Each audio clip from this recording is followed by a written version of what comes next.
Why do we sometimes root for the bad guy? Character types again, Daddy! That's right, buddy. That's right.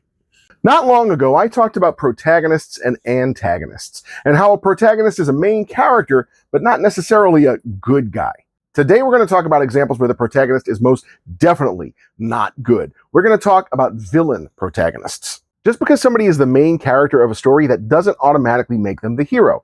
Breaking Bad, of course, is a perfect example of this. It's about a chemistry teacher who turns to crime when he gets sick and needs to support his family.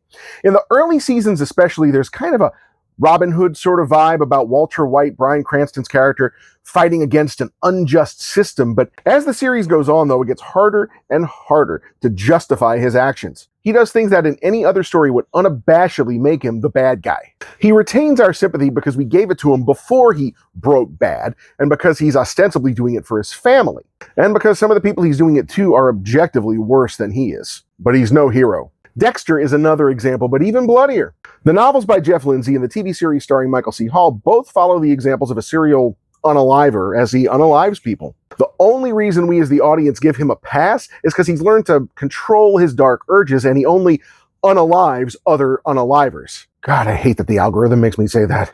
But none of that changes the fact that he's got a monster inside him. He's kind of similar to Marvel's Punisher in that way. Most people call Frank Castle an anti-hero because the characters that he fights against are criminals and drug lords and other bad people, but he's still maybe the most violent of them all. Dexter, Walter White, Frank Castle, those are all characters who do bad things, but at least they have the excuse of doing them to other bad people.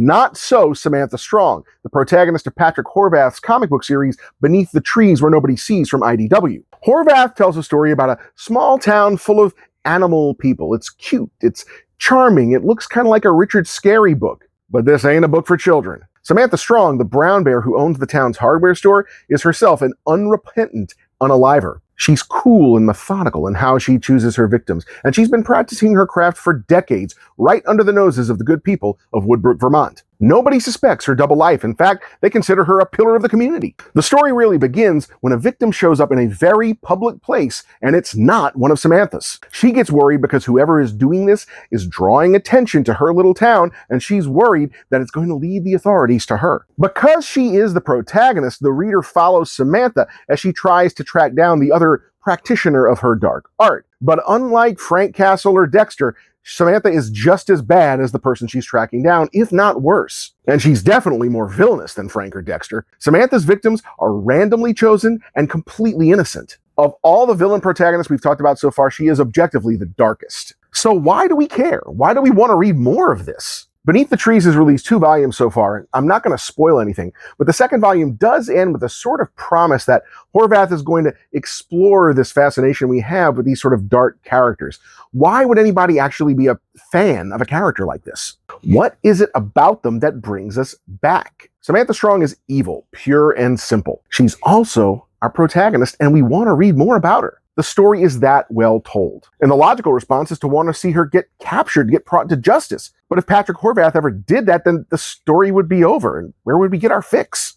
I've always been of the opinion that most people at their core are basically decent. Most of us would never do the things that Samantha does. Most of us would never even do the things that Walter White does. Not just because we don't know the chemistry. And maybe that's why we find them so fascinating.